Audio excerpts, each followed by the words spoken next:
2Stroke Interactive, a company that conducted some research using both direct currency conversion as well as the ratio of how much we spend on fuel in relation to our personal income. This research that they'd done was published recently, and I thought, let's get them on to talk to us about this. Now, Charlie Stewart is the marketing director for 2Stroke Interactive. Charlie, great having you on the show. Thank you very much for joining us. Thank you. Hi, nice to talk to you this morning. Good, sir. We talk about where we sit in relation to ourselves in this country. We know the petrol prices are going up, but if we had to compare ourselves internationally, and given the research that you've conducted, can you paint the picture for us? Yeah, I mean, I think that it's a picture of, or a story of two halves. On the one level, our petrol price is going to be, if you're up in Joburg, it's going to be £13.55 as of Wednesday. It's going to be a little bit cheaper down here in Cape Town. But we're currently sitting in a global league table. We're sitting in 40th place. Turkey's the most expensive country in the world. Still, their petrol comes in at around about 27 rand a litre, which is a shocking number if you have to fill that tank up every week. Absolutely. The other end of the scale, Venezuela, sits right down at the bottom. Venezuela's in 60th place of the different countries we looked at. Petrol over there costs around about 11 cents a litre. So, I mean, they're pretty much giving it away for free.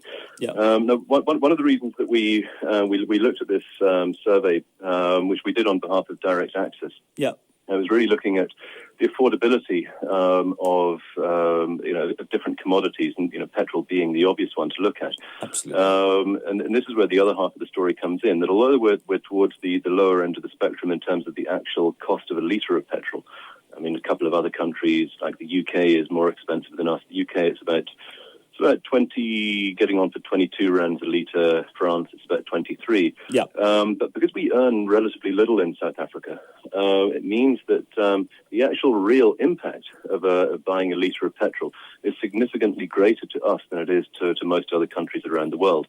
For example, if one assumes that the average daily income in South Africa it's just over 200 rand. It's about 204 rand, I think, at the moment.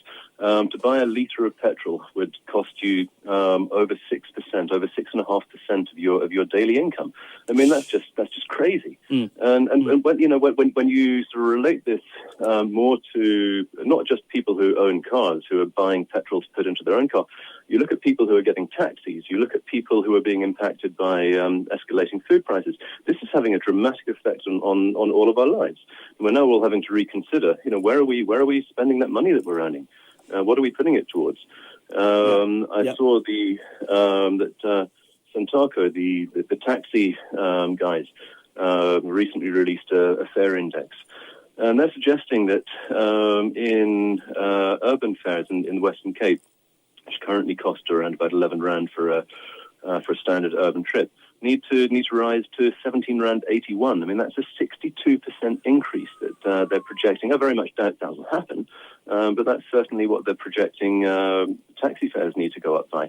So, it affects you and me driving into Cape Town stuck on the N1 at 7 o'clock on a Monday morning, but it also affects the guy who, is moving from Delft down to Mitchell's Plain to get to work in a shared taxi vehicle. So it's a frightening statistic.